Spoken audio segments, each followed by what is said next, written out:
রহস্যময় আমচোর। এক সুন্দর সকালে গ্রামের বাজারে বড় হইচই শুরু হয়ে গেল। মালেক চাচার আমবাগান থেকে নাকি প্রতিদিন রাতে অনেক আম উধাও হয়ে যাচ্ছে।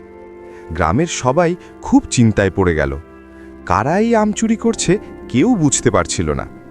ঠিক তখনই ধীরে ধীরে লাঠি হাতে সেখানে এসে দাঁড়ালেন বুদ্ধিমান মানুষটি, চাচা চাল্লু মিয়া। চাচা চাল্লু মিয়া মন দিয়ে চারদিকে তাকালেন। তার তীক্ষ্ণ চোখ যেন ছোট ছোট সূত্র খুঁজতে শুরু করল। সেই রাতে চাচা চাল্লু মিয়া, জাব্বার আর পিঙ্কি চুপচাপ আমবাগানে লুকিয়ে রইল। চাঁদের আলোয় পুরো বাগানটা একটু রহস্যময় লাগছিল। হঠাৎ গাছের ডাল নড়ে উঠল। মনে হলো কেউ যেন উপরে লুকিয়ে আছে। চাচা চাল্লু মিয়া মাটির দিকে তাকিয়ে কিছু একটা লক্ষ্য করলেন। গাছের নিচে ছিল অদ্ভুত কিছু পায়ের ছাপ। কিছুক্ষণ পর গাছ থেকে লাফ দিয়ে নিচে নামল চোর।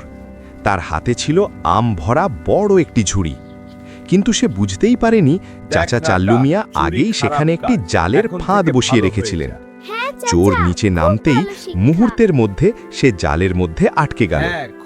এইভাবেই চাচা চাল্লু মিয়া আবারও বুদ্ধি দিয়ে রহস্যের সমাধান করলেন। গ্রামের সবাই খুব খুশি হয়ে গেল। কিন্তু কে জানে আগামীকাল আবার কোন নতুন রহস্য অপেক্ষা করছে।